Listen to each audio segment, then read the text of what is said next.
వైపున ఆలోచన చేయాలని చెప్పేసి కోరుకుంటున్నాము. ఓకే. నెక్స్ట్ ఇప్పుడు టీపీటీఎఫ్ జనరల్ సెక్రటరీ విద్యాసాగర్. అందరికీ నమస్కారం సార్.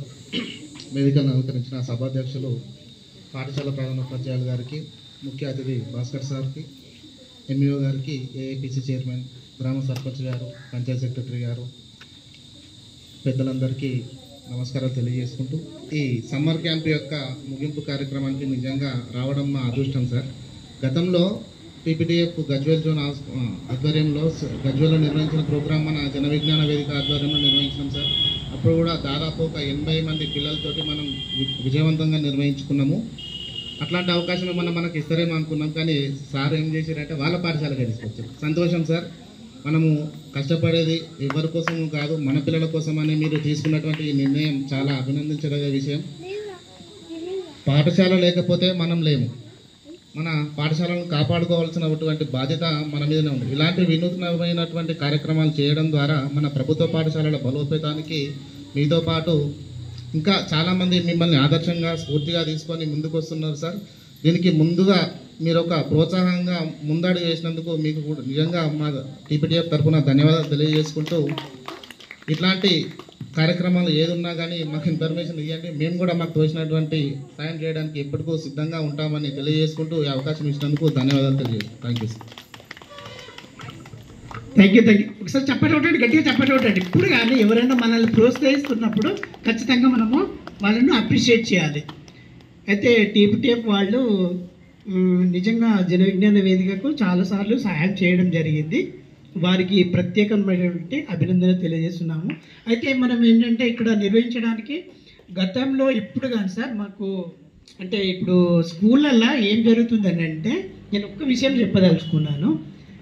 అయితే అసిస్టెంట్లు చెప్పింది హెచ్ఎం గారు యాక్సెప్ట్ చేయొచ్చు, చేయకపోవచ్చు. ఆ ఉద్దేశంతో ఏమవుతుందని అంటే అక్కడ అసిస్టెంట్ లోపల ఉన్నటువంటి టాలెంట్ని అక్కడ బయట పెట్టలేకపోతున్నారు.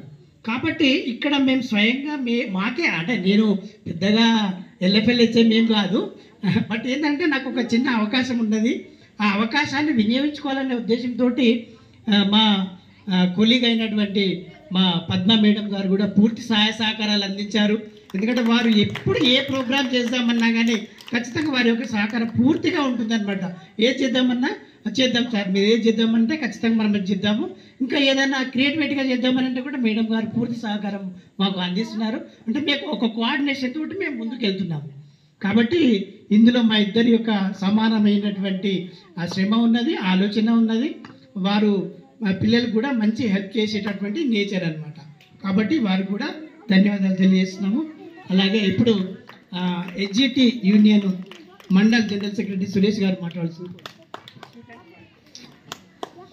సో ముందుగా సభాధ్యక్షులు హెడ్ మాస్టర్ గారికి మరియు సభాలంకరణ చేసిన మన కంటెంట్ ట్రాన్స్ఫార్మర్ నాకు చాలా ఇష్టం. సార్ మాట్లాడుతుంటే ఇట్లనే నాలనిపిస్తుంది, ఎందుకేమో కానీ అవకాశం రాలేదు. ఫ్యూచర్లో వస్తుంది. ఆర్పీనైనా 100% మేము వింటా నేర్చుకుంటాం సార్. నాకు చాలా హ్యాపీ. నెక్స్ట్ మన అడ్మినిస్ట్రేటర్, మండల్ అడ్మినిస్ట్రేటర్ ఎక్సలెంట్. సార్ను అడ్మినిస్ట్రేటర్ అంటే జనరల్గా చేపిస్తారు, కానీ మన అడ్మినిస్ట్రేటర్ చేస్తూ చేపిస్తారు. నేను ఎన్నోసార్లు ఆఫీసులకు వెళ్ళినా నాకు భలే అనిపిస్తుంది. సార్ ఎప్పుడు చూసినా ఇట్లా ఖాళీ కూర్చోడు, అసలే ఏదో చేస్తూ ఉంటాడు. నేనైతే చాలా హ్యాపీగా ఫీల్ అవుతాను. అబ్బా ఇట్లా ఉండాలి, చేస్తూ చేపించడం అనేది అక్కడ విషయం, చాలా గొప్ప విషయం. మరియు ఉపాధ్యాయులు పద్మ మేడం గారికి మరియు గ్రామ పెద్దలందరికీ కూడా నమస్కారాలు మరియు పిల్లలకి నా అభినందనలు. సార్ ముఖ్యంగా ఈ క్యాంపు గురించి మాట్లాడాలంటే ఇది ఒక అద్భుతమైన విషయం. ఒక పెన్ను లేకుండా, పుస్తకం లేకుండా ఒక వాళ్ళ మైండ్లని కల్టివేట్ చేసి పడేసేసారు మొత్తం. ఎందుకంటే పెన్ను పుస్తకం పడితే వాళ్ళకు లేని భయం వచ్చేస్తుంది. కానీ ఇక్కడ పెన్ను లేదు, పేపర్ లేదు, గుర్తుపెట్టుకోవడం లేదు, జస్ట్ ఆడుతూ పాడుతూ వాళ్ళకి ఎంత అంటే అసలు వాళ్ళు నమ్మలేనంత విజ్ఞానాన్ని అందించారు సార్. ఇవన్నీ చూస్తుంటే చాలా అద్భుతం అనిపిస్తుంది. వాళ్ళందరికీ కూడా ఈ 7 రోజుల్లో మొత్తం నిష్ణాతులు కాలే కానీ పేపర్తోని ఇట్లాంటి కార్యక్రమాలు చేయొచ్చు, యూస్ఫుల్ థింగ్స్ చేయొచ్చు, ఇట్లా డ్యాన్స్ ఉంటుంది, ఇట్లా స్పీచ్లు ఉంటాయి, ఇట్లా మాట్లాడవచ్చు అని కొన్ని కొత్త విషయాలను వాళ్ళ మైండ్లో మనం ఇన్కల్కేట్ చేసినాం సార్. ఇవి ఒకవేళ వాళ్ళ మైండ్లో అవి గట్టిగా నాటకపోతే వాళ్ళే స్వతహాగా ఇంకా ఇంకా ఇంకా ఇంతకంటే అద్భుతమైన క్రియేటివిటీ చేస్తారు సార్. ఇది చాలా అభినందనీయం సార్. ముందుగా మీరు ఈ క్యాంపు అసలు మండలంలోనే ఫస్ట్ చేసిరు సార్. చాలా సంతోషం అనిపించింది. మేము కూడా ఈ మే ఎండింగ్కు చేయాలని అనుకున్నాం సార్ మా స్కూల్ తరఫున.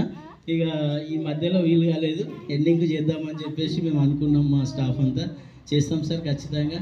మంచి ఒక ప్రోగ్రామ్ని మండల్లో డిస్టిక్లో మీరు లాంచ్ చేశారు సార్. చాలా ధన్యవాదాలు సార్. మరియు మన మన మండల్ నుంచి కానీ డిస్టిక్ నుంచి కానీ మంచి సపోర్ట్ ఉంది సార్. నేను హెచ్జిటియు నుండి మన మండల మరియు జిల్లా అధికారులకు తెలియజేసేది ఏంటంటే సార్, జర ప్రైమరీ మీద ఖచ్చితంగా ఫోకస్ చేయండి సార్ దయచేసి. ఎందుకంటే మనకు ప్రైమరీ గట్టిగా ఉంటేనే హై స్కూళ్ళు బాగుంటాయి సార్. హై స్కూల్ ప్రైమరీలు ఎంతసేపు ప్రైమరీలు నడుస్తాయిలే దాని గురించి పెద్దగా ఆలోచన చేయాల్సిన అవసరం లేదని కొంచెం ప్లీజ్ దయచేసి అలాంటి భావన ఉండొద్దు సార్. అట్లాంటి భావన లేదు. కానీ నేను హెచ్జిటియు నేను ఒక సెకండరీ గ్రేడ్ టీచర్ యూనియన్ తరఫున మిమ్మల్ని కోరుకుంటున్నా సార్. ఫస్ట్ ప్రియారిటీ ప్రైమరీకి ఇవ్వండి సార్. తర్వాత హై స్కూల్లో వాళ్ళకి ప్రైమరీలో మనం కొంత అది చేస్తే వాళ్ళు ఆటోమేటిక్గా హై స్కూల్లో సొంతంగా నేర్చుకునే టాలెంట్ ఉంటుంది. కానీ ప్రైమరీలో అలాంటి పరిస్థితి లేదు సార్. ప్రతి ఒక్కరిని చేయబట్టుకొని మనం నడపాల్సిన పని ఉంటుంది సార్. దయచేసి ఈ విషయాన్ని జర మనసులో పెట్టుకోవాల్సిందిగా కోరుకుంటూ ఈ అవకాశం ఇచ్చిన అందరికీ కూడా ధన్యవాదాలు sir. Thank you for giving this opportunity.